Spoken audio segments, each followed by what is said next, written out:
What's going on, people? Uncle Hotep back at it again. How y'all doing? Y'all heard the news. Donna Brazile dropped a dime. She dropped several dimes.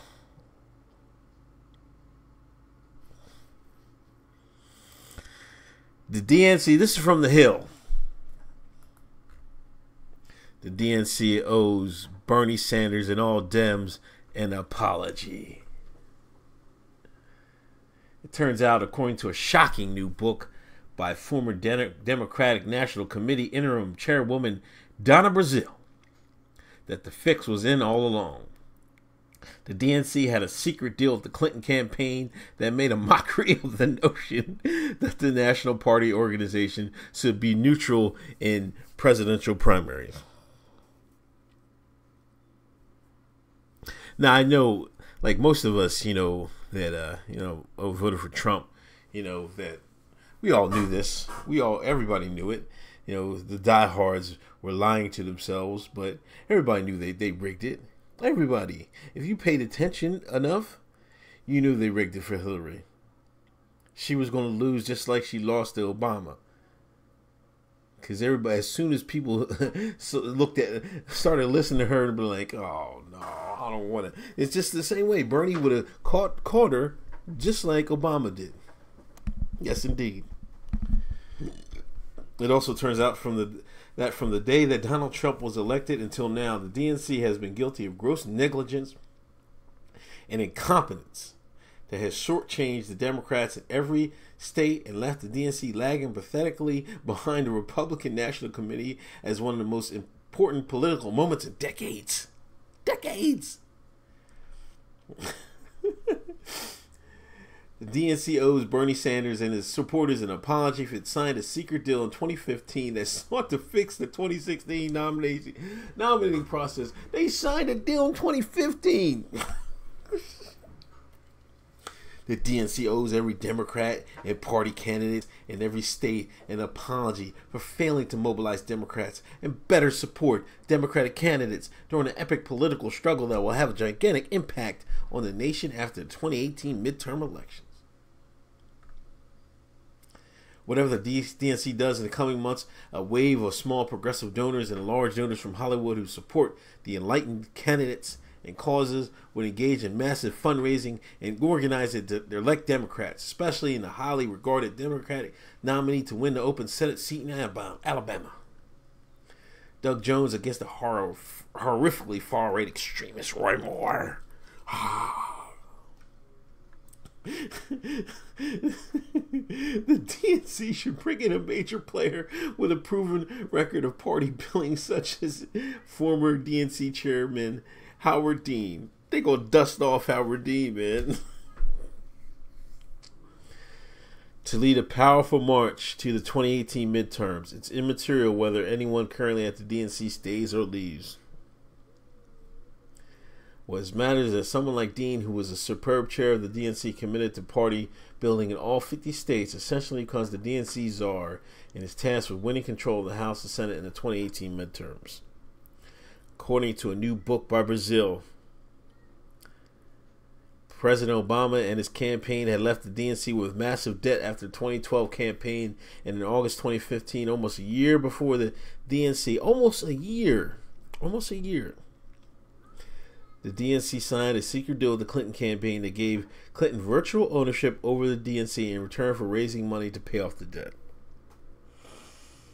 This sounds like money laundering to me. Don't it? I mean, come on, man. Sessions, man. Come on. Man, lock her up, man. lock these jokers up. So, since the Clintons have all this money, from the Clinton Foundation and their secret deals, selling uranium and all this jazz. They paid off the DNC debt in trade-off for control of the DNC apparatus. In other words, regarding the Democratic National Committee that should represent all Democrats equally and treat all candidates equally throughout the presidential primaries. The fix was in before the 2016 primaries had even begun. And after, remember there was the first, what was it? The first Democratic debate. And sorry, I had my window open. Remember, Mr. Webb, Jim Webb was out there. And then after that debate, they got him out of there. That was that Clinton money. So it was like, no, we can't have him out there. Because I'm telling you, that would have been, people would have, Jim Webb would have got a couple votes. He might have won the whole thing. I bullshit you not. You know what I mean? It's this is hilarious. First, the DNC has for some time been so incompetent and ineffective that any DNC Clinton deal probably didn't make much difference in the 2016 primaries. Yeah, okay. Now you're sitting there lying. It made all the difference in the world. No, they wouldn't even have did it if it didn't make a difference. Second, and most importantly, this DNC Clinton deal, if it happened as Brazile suggests, was a disgraceful and unethical venture that violated a core principle of the DNC, that would be neutral in presidential primaries between competing candidates. The whole world's seen it. Everybody's seen it. I've seen it. My dog's seen it. Rest in peace, Milo. Rest in peace. Everybody's seen it. It's the fiasco surrounding the inept DNC continues today. After Trump was elected, there has been a national wave of opposition and resistance that should have yielded a bonanza of fundraising by the DNC, helping Democratic initiatives across the land. It did not. You mean all these people that out there protesting all day? You mean they don't got jobs? They don't got money to donate? They're just out here walking, trying to get on TV? Instead, throughout 2017, the DNC has lagged light years behind the Republican National Committee in fundraising and cash on hand and an impact on national politics. Hey, man, I'll tell you what.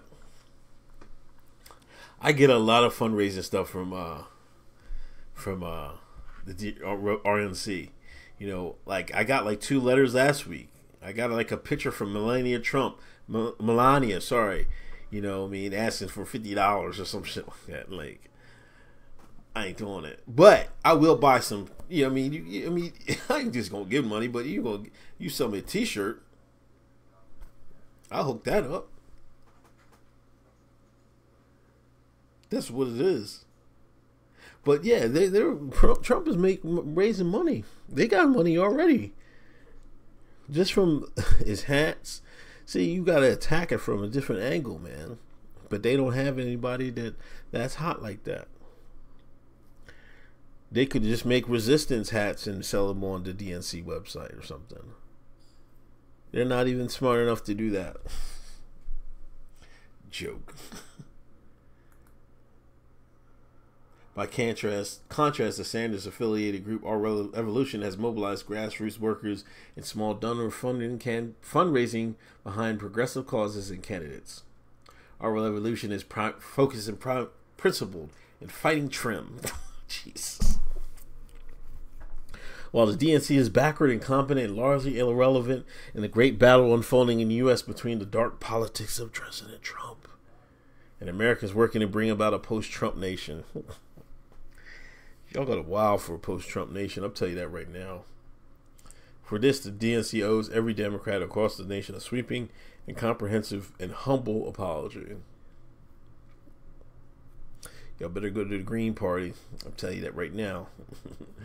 Democrats must no longer tolerate ineptitude and irrelevance of the DNC and must demand dramatic changes, including and especially bringing in a major player. They swear Howard Dean to spearhead a national party campaign to end the one-party Republican control of House and Senate. They swear Howard Dean's going to do something. Regardless of the shenanigans of Washington-based Democrats at the DNC, the vast and powerful progressive base should move in overdrive, as it's already begun to do in support of candidates such as Doug Jones in Alabama and Beto O'Rourke, who has a fair chance of defeating Ted Cruz. I mean, once Trump backs up to Cruz and them, man, it's a wrap. The incompetence of DNC must end. The post-Trump era in America should begin as soon as possible. The way to make this happen is for Democrats to decisively win the midterm elections in 2018. The DNC must be part of the solution, not part of the problem.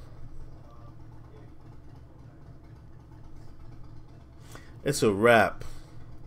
Donna Brazile started snitching. Hold on. Let me close this window.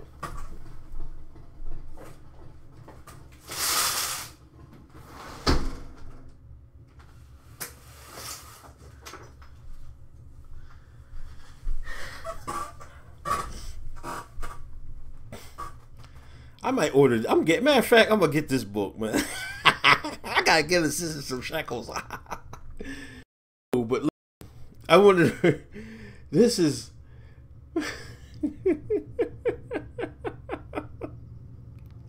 Just look how she puts this.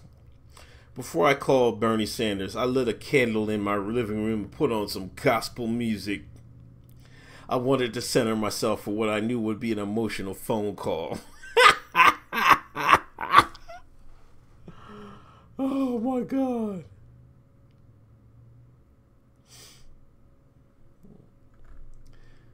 Man.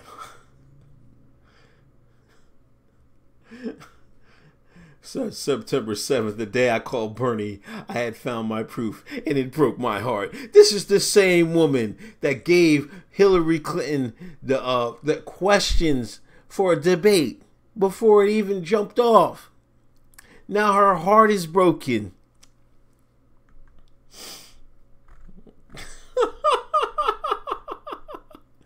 This is hilarious.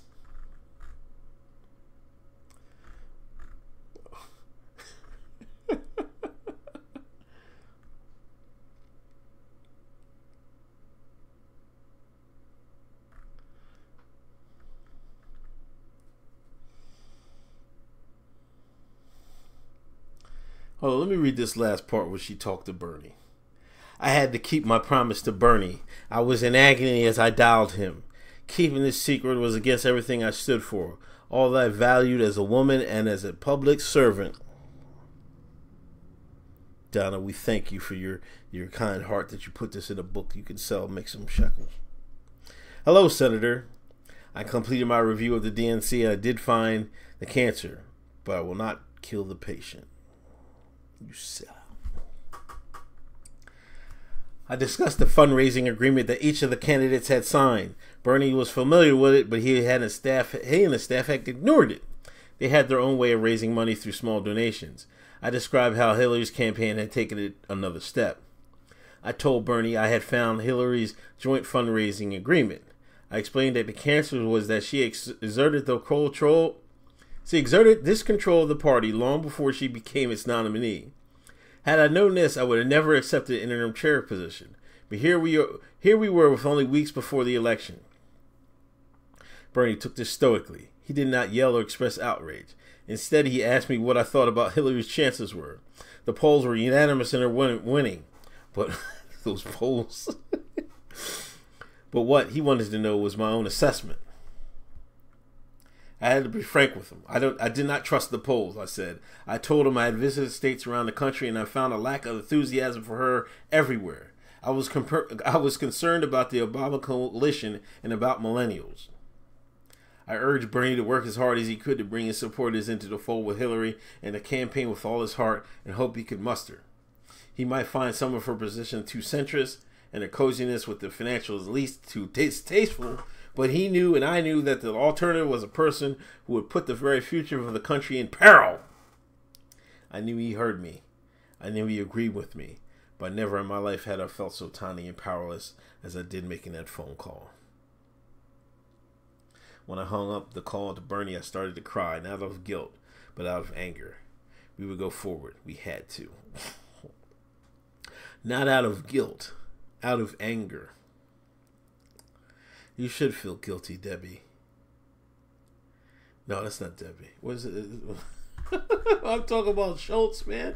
Donna Brazile. Donna, you should feel guilty. You should. I'm sorry. You dropped the ball. And you should have snitched back then. You should have snitched back then. Maybe they could have forced to put Bernie in. I don't know. You still probably would have took the L, but at least you would have had that off your conscience earlier. And at least you wouldn't have sold out like the millions of Bernie bros out there that voted for that wanted him instead of Hillary Clinton. That's why you lost. Anyway, this is Uncle Hotep signing off.